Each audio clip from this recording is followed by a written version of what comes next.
पुणे में दो परिवार जिनके बीच बहुत पुरानी दोस्ती थी, एक गोयल परिवार और एक अग्रवाल परिवार। गोयल परिवार सिया का परिवार था और अग्रवाल परिवार केतन का परिवार। दोनों बिजनेस घराने से आते थे।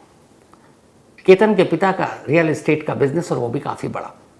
सिया के फादर का और उसके दादा का रियल एस्टेट का भी बिजनेस, साथ में ड्राई फ्रूट का भी, मसालों का भी। और एक ही शहर में आसपास रहने के दौरान 35 साल पुरानी इनकी दोस्ती हुआ करती थी। दोनों का घर आना जाना था। अक्सर शादी में या किसी भी फंक्शन में या कोई भी फैमिली गैदरिंग होती, दोनों परिवार एक दूसरे को बुलाया करते थे। सब कुछ ठीक चल रहा था। इधर कॉलेज के बाद केतन को पढ़ाई के लिए उसके पापा ने अमेरिका भेज दिया। केतन ने अमेरिका के बॉस्टन में जाकर एमबीए की पढ़ाई की। एमबीए की पढ़ाई करने के बाद वो वापस लौटा। पिता ने उससे कहा कि अपना बिजनेस संभालो, तो वो अपने पिता के बिजनेस में हाथ बटाने लगा। इधर सिया कॉलेज की पढ़ाई पूरी कर रही थी, सब कुछ ठीक चल रहा था। तभी 2025 पिछले साल दिवाली की बात है। दिवाली के दौरान एक पार्टी थी जिसमें सिया और उसकी बहुत सारी लड़कियां दोस्त, लड़के दोस्त सब इकट्ठा हुए। और उन्हीं में से एक लड़का था चेतन चौधरी, जो उसी पुणे के इलाके में रहता था जहां सिया रहा करती थी। चेतन चौधरी की एक पेस्ट्री शॉप है। सिया अक्सर वहां जाती थी और इसी आने जाने के दौरान चेतन के साथ उसकी ठीक ठाक दोस्ती थी। चेतन की उम्र करीब 22 साल।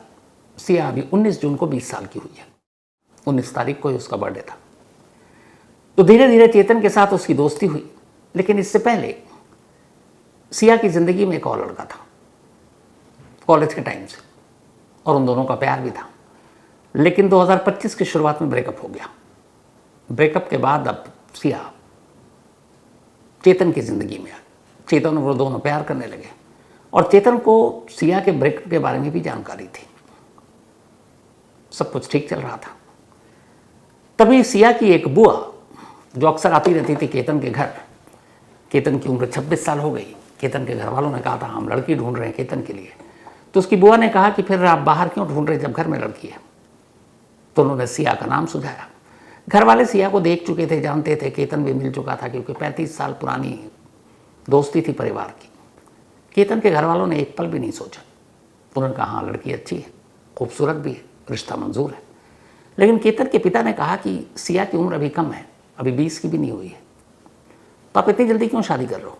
तो उन्होंने कहा नहीं हमें जल्दी करनी है। उन्हें कुछ समझ में नहीं आया। उन्होंने कहा ठीक है। उसके बाद 11 फरवरी को दोनों की सगाई हो गई। उससे पहले रोका हुआ, फिर सगाई हुई और फिर पंडित जी ने मुहूर्त निकाला 25 नवंबर 2026, यानी कि इसी साल 5 महीने बाद दोनों की शादी की तारीख। जब सिया की बुआ ने ये रिश्ता केतन के घर वालों से तय किया तब सिया इस रिश्ते से खुश नहीं थी, पर उसे लगा कि अभी तो उसकी उम्र कम है, हो सकता भी शादी में वक्त हो, सगाई हो जाए, उसके 2-4 साल के बाद होगी। लेकिन सिया के घर वालों को सिया और चेतन के रिश्ते की जानकारी मिल चुकी थी क्योंकि दोनों अक्सर घूमते थे, घूमने के लिए जाते, ये बात छुपती नहीं है। तो घर वालों को ये लगा कि नहीं अब सिया की शादी कर देनी चाहिए और केतन का परिवार भी अच्छा था। सिया इस उम्मीद में थी कि शादी में वक्त है, लेकिन जैसे ही सगाई के बाद ये क्लियर हो गया कि शादी इसी साल नवंबर में होनी है, सिया परेशान हो गई। उसने चेतन से बात की। अब दोनों ये था कि वक्त कम है, शादी हो जाएगी फिर क्या करेंगे। और सिया केतन से शादी करना नहीं चाहती थी, लेकिन माँ बाप के आगे वो मजबूर थी। तो इसीलिए जब केतन के साथ कहीं आना जाना सब कुछ चल रहा था, लेकिन वो किसी को दिखा नहीं रही थी कि वो इस शादी से खुश नहीं है। अगर केतन के साथ रहती, कहीं पार्टी में जाती तो भी खुश। अब जैसे जैसे तारीख नजदीक आने लगी, सिया ने चेतन से कहा कि कुछ करना पड़ेगा क्योंकि ये शादी उससे करना नहीं। पर सिया ने एक बार भी ये बात केतन से या केतन के घर वालों से नहीं कही। अपने घर वालों से तो डर से कही नहीं। अगर शायद वो कह देती तो शायद आज मैं आपको ये कहानी ना सुना रहा होता, सब कुछ ठीक होता, 26 साल का वो नौजवान जिंदा होता।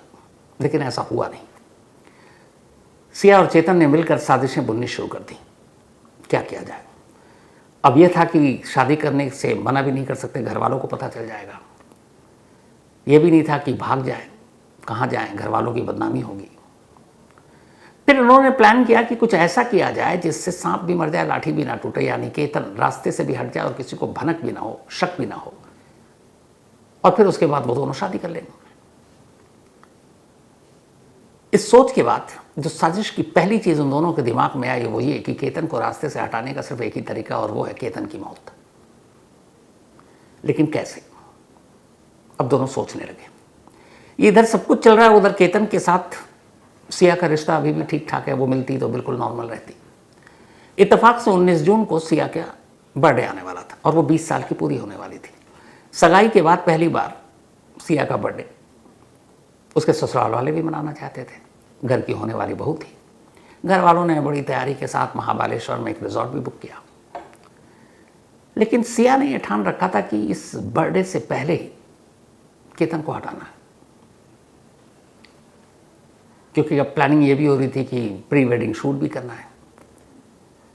लेकिन समझ में नहीं आ रहा था कि केतन को कैसे हटाना है। तभी केतन से यह गलती हो गई। केतन को ट्रैकिंग का शौक था, आसपास के जो इलाके हैं पहाड़ी, वहां अक्सर वो जाता था, दूर दराज इलाकों में भी जाता था, घर वाले उसके शौक से वाकिफ थे। 31 मई को केतन ने सिया से कहा कि चलो मैं तुम्हें आज पहाड़ी पे ले चलता हूँ, और बातचीत में दोनों ने एक दूसरे के अपने अपने शौक बताए थे। केतन ने कहा था उसे पहाड़ों पर जाना, ट्रैकिंग करना उसका शौक है, तो उसने कहा चलो मैं तुमको फेवरेट जगह ले चलता हूँ। बेमन से सिया तैयार हो गई, उसने कहा चलो। इसके बाद 31 मई को पहली बार केतन अपनी कार में अपने घर से करीब 52 किलोमीटर दूर इसी आयरन फोर्ट में लेकर आता है सिया को। ऊपर जाते हैं, तब तक सिया के उधेड़ बुन चल रहा है, क्या करें क्या नहीं करें। लेकिन जब वो हाइट पर पहुंची, चोटी पर पहुंची, तो अचानक उसे नीचे खाई दिखाई दिया, और पहली बार सिया को ये आया कि अगर यहां से किसी को धक्का मार दें तो लोग एक्सीडेंट समझेंगे, मर्डर कोई नहीं समझेगा। न किसी तरह के चाकू से, न गोली से, न ड्रग से, न पॉइजन से, पैर फिसला मर गया, कौन शक करेगा। 31 मई को पहली बार ये आइडिया आया, वापस लौट गई। अब वापस लौट गई और उसके बाद वो बेचैन है कि वापस फिर से जाना है और जल्द से जल्द केतन को धक्का मारना है। 5 दिन के बाद, 31 मई के 5 जून की तारीख थी, उसने केतन से कहा एक बार और चलते हैं ना आयरन फोर्ट, लॉगर किला। केतन कहता कैसे जा सकते हैं, कल हमें बाली निकलना है, पैकिंग करनी है, तैयारी करनी है। इन लोगों को 6 जून को बाली जाना था प्री वेडिंग शूट के लिए, जिसमें केतन की सिस्टर भी जा रही थी। पर वो कहती कोई नहीं, हम चलेंगे, हम 2-4 घंटे में आ जाएंगे। केतन अपने घर वालों से कहता है, उसके माँ बाप मना कर देते हैं, कल तुम्हें बाली जाना है, अभी तुम वहाँ जाओगे, थक जाओगे, चढ़ाई है, कोई ज़रूरत नहीं है जाने की। केतन के घर वाले इनकार कर देते हैं। सिया का दिल टूट जाता है, उसे लगा ये मौका हाथ से जाएगा, लेकिन वो बाली जाना नहीं चाहती थी। फिर उसके बाद वो 6 तारीख को एयरपोर्ट जाते वक्त केतन का पासपोर्ट गायब कर देती है, बाली का ट्रिप कैंसिल हो जाता है, सब लौट आते हैं। अब सिया फिर खुश कि बाली तो गए नहीं, अब लॉगर किला दोबारा जा सकते हैं। आने के बाद 1-2 दिन शांत रही, फिर उसने जिद करनी शुरू की कि चलो ना किले पे चलते हैं। जब कई बार उसने जिद की, 14 जून को केतन तैयार हो गया, उसने कहा चलते हैं। अब वो 14 जून को सिया को लेकर उसी लॉगर किले में जाता है। इस किले पे जाने के लिए जो लोग जाते हैं जनरली, वहाँ एक सेल्फी पॉइंट है और उसी सेल्फी पॉइंट तक लोग जाते हैं, लेकिन वहाँ भीड़ होती है लोगों की। तो ये चलती रही, सेल्फी पॉइंट तक भी गई, दोनों गए, देखा लोगों की भीड़ है, वहाँ सेल्फी ले रहे हैं। पर सेल्फी पॉइंट से पहले सिया की नज़र पड़ी एक गहरी खाई पे, और वहाँ पे कोई नहीं, सन्नाटा। उसे लगा ये बेहतरीन जगह है। अकेले उस दिन उसको मारना था। खाई के ठीक किनारे बातों में उलझा कर केतन को खड़ा कर दिया, बातें करने लगी, और अचानक 14 जून को केतन को धक्का दिया। नसीब ये कि चेतन के ठीक पीछे एक पेड़ था। चेतन लड़खड़ाता हुआ उस पेड़ से जाके टकराया और पेड़ उसके लिए ढाल बन गई, और वो खाई में गिरने से बच गया। जैसे ही वो बचा संभला आगे की तरफ आया, सिया घबरा गई, लेकिन अपनी घबराहट को छुपाती और कहती है तुम्हारे पास सांप था, तुम्हें डस लेता, इसलिए मैंने तुम्हें बचाने के लिए धक्का दिया, पुश किया, मैंने तुम्हारी जान बचा दी। केतन दूर दूर तक नहीं सोच सकता था कि वो अभी अभी बस जस्ट मौत के मुंह से वापस आया। वो शक भी नहीं कर सकता था कि उसके मंगेतर, उसकी होने वाली बीवी इस तरह से उसे मार सकती है। वो लौट आएगा। पहला जो मिशन था, पहली कोशिश नाकाम थी। सिया परेशान हो गई कि अब क्या करें। उसका बर्थडे भी करीब आ रहा है 19 जून, और वो बेचैन है कि वो केतन को मार नहीं पा रही है। वापस आती है। वापस आने के बाद अब वो फिर से जिद करती है कि केतन चलो ना। प्री वेडिंग शूट बाली का कैंसिल हो चुका था क्योंकि पासपोर्ट था नहीं। तो उसने कहा कि तुम्हारी फेवरेट जगह है, ट्रैकिंग के लिए जाते हो तो क्यों ना हम लोहगढ़ किले में ही प्री वेडिंग शूट करें, बहुत अच्छा वहाँ पर सीनरी है। केतन खुश हो गया, बोला हाँ ठीक है यहाँ कर सकते हैं। तो उसने कहा चलो ना एक बार उसके लिए लोकेशन और देखते हैं। उसने कहा अभी कैसे, अभी तो है 19 तारीख को हमें जून को जाना है महाबालेश्वर, तुम्हारी बर्थडे पार्टी के लिए पूरे घर वालों ने तैयारी की है। उसने कहा 19 को है ना, उससे पहले ज़रा मेरे कुछ दोस्त भी बर्थडे पार्टी मनाना चाहते हैं, तो 18 जून की चलते हैं सुबह, देख कर लोकेशन आ जाएंगे, दोस्त भी मेरे खुश हो जाएंगे। केतन ने अपने माँ बाप से बात की, माँ बाप ने मना कर दिया, कोई ज़रूरत नहीं है जाने की। तब सिया ने आखिरी चाल चली। उसने 18 जून की रात केतन की माँ को वीडियो कॉल किया और कहा कि आंटी मेरा बर्थडे यहाँ के कुछ लोग जो दोस्त हैं वो मनाना चाहते हैं, मैं तो बर्थडे के दिन महाबलेश्वर रहूँगी आप लोगों के साथ, तो मैं केतन की फेवरेट जगह उसी लोहगढ़ किले में उसके साथ जाना चाहती हूँ, अपने दोस्तों के साथ सेलिब्रेट करना चाहती हूँ, प्लीज़ आप इजाज़त दे दीजिए। माँ को लगा यार होने वाली बहू है, अपने दोस्तों के साथ बर्थडे मनाना चाहती है, होने वाले पति को ले जाना चाहती है। माँ ने भारी मन से इजाज़त दे दी। अब 18 जून की तैयारी शुरू। पर इस बार सिया नाकाम नहीं होना चाहती थी। पिछली बार पेड़ ने बचा लिया था केतन को, इस बार वो डबल श्योर होना चाहती थी। उसने उसी रात चेतन को फ़ोन किया, कहा कि कल सुबह हम लोहगढ़ जाएंगे और साथ में इस बार तुम भी चलोगे, क्योंकि शायद मुझसे अकेले ना हो पाए, हम दोनों मिलकर उसे धक्का देंगे। चेतन तैयार हो गया, पर चेतन को यह था कि पढ़ा लिखा था, कल को कुछ शक हुआ, location, mobile, tower, call detail सब पता था उसे, सीसीटीवी कैमरा।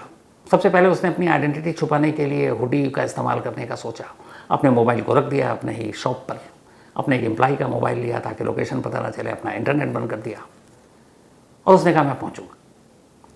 अब 18 जून की सुबह होती है। सिया अपने घर से अपनी कार लेकर निकलती है, केतन के घर पहुंचती है। केतन तैयार था। सुबह के करीब 8 बजे केतन और सिया की गाड़ी में बैठते हैं और गाड़ी वहां से चल पड़ती है। 52 किलोमीटर की दूरी पर है ये फोर्ट। वो दोनों आगे निकलते हैं। इस दौरान में चेतन जुपिटर स्कूटी पे बैठता है और अपने घर से निकलता है। अब वो स्कूटी पे जा रहा है, सिया और केतन अपनी कार में। टाइमिंग पता था दोनों को। इसके बाद ये वहां पर करीब 9 बजे के आसपास किले के पास पहुंचते हैं। ये किला चूंकि पहाड़ी इलाके में है तो आप किले तक गाड़ी नहीं ले जा सकते। उससे करीब 1.5 किलोमीटर पहले पार्किंग है, 1 से 1.5 किलोमीटर का फासला है। तो वहाँ किले की पार्किंग है, आप अपनी गाड़ी जो भी है, 2 पहिया 4 पहिया, उसको पार्क कीजिए। सिया और केतन अपनी गाड़ी वहीं पार्क कर देते हैं। इसके बाद वो 1.5 किलोमीटर पैदल चलते हैं। करीब 10-12 मिनट लगता है। 9:15 से 9:30 का वक्त था जब सिया और केतन इस किले के एंट्री पॉइंट पर पहुंचते हैं। ये है उस किले का एंट्री पॉइंट, यहाँ पे आप देखें। और ये बोर्ड है जिस पे लिखा रहता है कि ये जो किला है ये सुबह 9 बजे से शाम 7 बजे तक खुला रहता है, 9 to 7। इस एंट्री गेट के पास एक बूथ है और वहाँ सिक्योरिटी गार्ड और किले के कुछ स्टाफ बैठते हैं। ये महाराष्ट्र शासन यानी महाराष्ट्र सरकार के अंडर में आता है ये लोहगढ़ किला। यहाँ जो भी टूरिस्ट आते हैं या घूमने आते हैं उनके लिए एक फ़ीस है, 25 रुपये पर हेड। तो 25 रुपीज़ फीस दीजिए, उसके बाद आप ऊपर जाइए। तो सिया और केतन यहाँ पहुँचते हैं। सिया पे करती है स्कैनर से, पेटीएम के थ्रू 50 रुपये, 25 अपने 25 केतन के। अब ये दोनों इसी सीढ़ी के रास्ते ऊपर जा रहे हैं, यहाँ से करके 9:30 के आसपास का वक्त था। अब यहाँ से ऊपर तक जाने का जो एक आम नॉर्मल इंसान जाता है नॉर्मल स्पीड में, करीब 40 मिनट लगता है ऊंचाई तक पहुँचने में, 40 मिनट्स। और जो थोड़ा ठीक ठाक तेज़ चलता है वो 30 मिनट में। केतन अकेला होता तो 30 मिनट में पहुँच जाता, लेकिन उसके साथ चूँकि सिया थी तो आराम से चल रहा था। अब ये दोनों एंट्री टिकट देने के बाद किले के अंदर एंट्री मार चुके हैं। उनसे ठीक कुछ मिनट के बाद अब वहाँ चेतन पहुँचता है, हुडी पहना हुआ, शक्ल छुपा हुआ, कान में हेडफोन लगा हुआ। अब वो आता है, अंदर बिना टिकट लिए अंदर जा नहीं सकते। अब यहाँ दिक्कत ये थी कि चेतन अपने साथ कोई कैश लेकर नहीं आया था और अपने एम्प्लॉय का जो फ़ोन लाया था उसमें ऑनलाइन पेमेंट का शायद उसकी सुविधा नहीं थी। तो सिक्योरिटी गार्ड कहता है भाई टिकट के पैसे। तो वो कहता है कि मैं यहाँ एक्सरसाइज करने आया हूँ और एक्सरसाइज करने के बाद वापसी में आपको पैसे दे दूंगा, इस वक्त मेरे पास नहीं है, मेरे कुछ साथी ऊपर हैं, हम वापसी में दे देंगे। सिक्योरिटी गार्ड रोकता है, लेकिन वो रुकता नहीं है क्योंकि उसने देख लिया था यहाँ सीसीटीवी कैमरा लगा हुआ है और ये इकलौता सीसीटीवी कैमरा था जिसमें चेतन कैद हुआ था। इसके बाद पहाड़ पर कहीं सीसीटीवी कैमरा नहीं है। तो उसने कैमरे को भी देख लिया और होशियार इतना कि उसमें भी चेहरा उसका नहीं आया। तो जल्दबाजी में भी था, गार्ड उसको रोकता रहा लेकिन वो चला गया। हालांकि कहानी ये भी कि जब वापस आया तो बिना पैसे दिए हुआ ही भाग गया था वो। खैर, अब ये वापस ऊपर पहुंचता है। सिया और केतन और चेतन के बीच में कम से कम 20 कदम की दूरी होगी। वो लगातार पीछे से फॉलो कर रहा है। अब ये दोनों चलते जा रहे हैं। करीब 40 मिनट का वक्त गुजरा, बीच में रुके भी, फिर ऊपर पहुंचे। अब वहां ऊपर पहुंचने के बाद सेल्फी पॉइंट तक जाना था। दूसरा केतन ये देख रहा था कि सिया कौन कौन सा लोकेशन सेलेक्ट करेगी और लोकेशन के नाम पे वो इधर उधर उसे रोक रही थी और जहां जहां रोकती थी वहां वहां खास तौर पर खाई, क्योंकि मकसद उसका कुछ और था, इरादा कुछ और था। लगभग 350 या 350 के दरमियान फीट की ऊंचाई पर जब सिया और केतन पहुंच गए और वहां से सेल्फी पॉइंट दूर जहां लोगों की भीड़ है, तो एक ऐसी जगह मिली जो सुनसान है। बाकी जगहों पर रेलिंग भी है ताकि जो आते हैं यहाँ वो खाई में ना गिर जाएं हादसे की वजह से।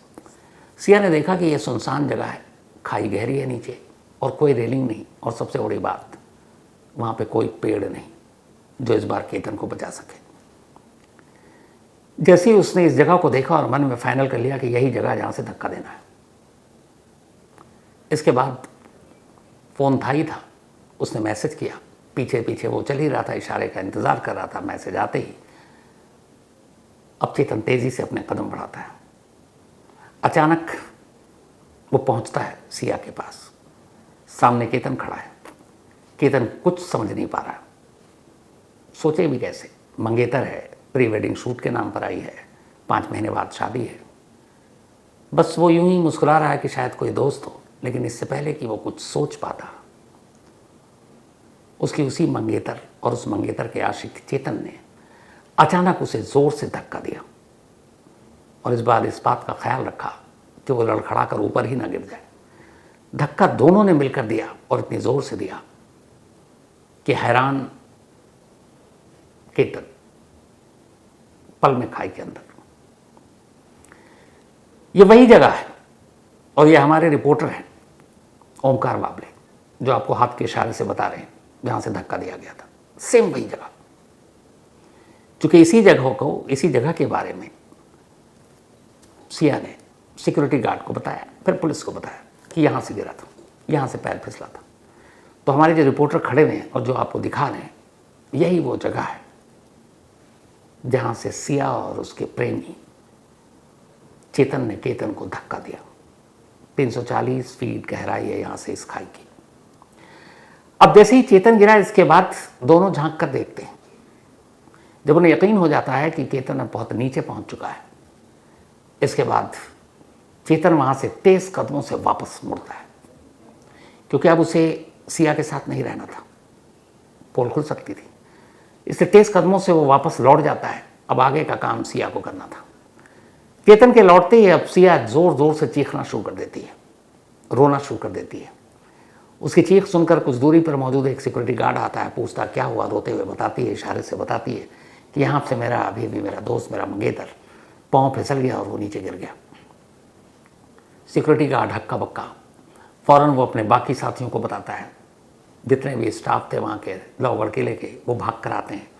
तब तक किसी ने पुलिस को फ़ोन कर दिया, पुलिस भी चल पड़ी। इधर गार्ड वार्ड के आने के बाद अब सिया अपनी माँ को कॉल करती है और कहती है रोते हुए कि केतन फिसल कर खाई में गिर गया। सिया की माँ बदहवास, वो फौरन फ़ोन रखती है, कहती है हम पहुँच रहे हैं। और सिया की माँ अब केतन के पिता को फ़ोन करती है। तब सुबह के 10:45 हुए थे। पहली बार केतन के पिता को फ़ोन पर जो खबर दी वो सिया की मां ने दी थी। ये बात खुद केतन के पिता ने कही, सुनिए। हमें 10:45 को सिया के मम्मी का फोन आया कि केतन ऊपर से गिर गया फोर्ट से। हम इमीडिएट वहां भागे, वहां गए के बाद देखा हमने पुलिस वगैरह सब कुछ निकाल रही थी, तो उन्होंने जो भी है उसको निकाला। बाद में डॉक्टर ने बोला कि अब ये नहीं रहा।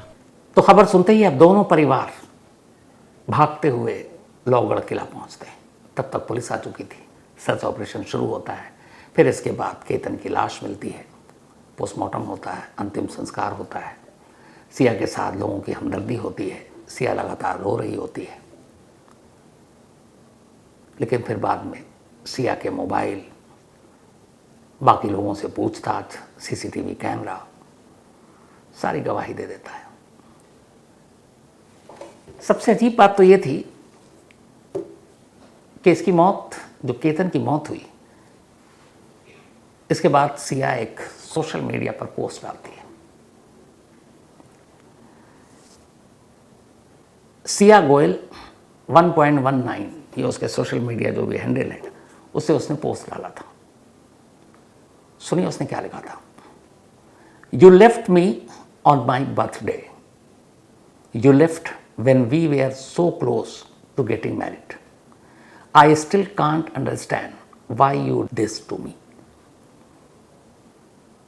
तुम मेरे जन्मदिन के दिन छोड़कर चले गए, और तुमने उस वक्त छोड़ा जब हम बिल्कुल शादी के करीब थे। मुझे अभी भी यकीन नहीं हो रहा है कि तुमने मेरे साथ ऐसा क्यों किया। ये सिया का पोस्ट उसी केतन की मौत के बाद, जिसे उसने खुद अपने हाथों से धक्का दिया था। अब इसके बाद खुलासा हो गया, वो कहानी आपको कल सुनाई थी। खुलासा होने के बाद सबसे पहले पुलिस चेतन को उठाती है, उससे पूछताछ करती है। इसके बाद सिया को उठाया जाता है, फिर दोनों को गिरफ्तार किया जाता है, दोनों से पूछताछ होती है। इसके बाद पुलिस इन्हें कोर्ट ले जाती है। ये कहानी इस एक तस्वीर में बहुत कुछ बयान कर देती है। ये तस्वीर जो आप देख रहे हैं, ये पुणे की पुलिस चेतन और सिया को अपने साथ एक कोर्ट में ले जा रही है। चेहरा ढका हुआ है, जाहिर सी बात है, क्योंकि अभी इनकी शिनाख्त होनी बाकी है कानूनन, टीआईपी। अब आप सिर्फ सिया के चलने का तरीका देखिए, सिया के हाव भाव, उसका बॉडी लैंग्वेज देखिए। पुलिस हिरासत में है, भेद खुल चुका है। अपने ही मंगेतर, अपने होने वाले पति के कत्ल का इल्ज़ाम है, और इस सिया की उम्र सिर्फ 20 साल है, सिर्फ 20 साल, वो भी 19 जून को हुई है। लेकिन क्या इसको इस वक्त आप अपनी स्क्रीन पर जो देख रहे हैं, कहीं से एहसास होता है कि परेशान है, घबराई हुई है, या इसे पछतावा है? मतलब बेफिक्र, बेअंदाज चाल है इसकी। ऐसे सिचुएशन में या ऐसे खुलासे के बाद बड़े बड़े हार्डकोर क्रिमिनल, पेशेवर अपराधी, उनकी सिट्टी पिट्टी गुम हो जाती है।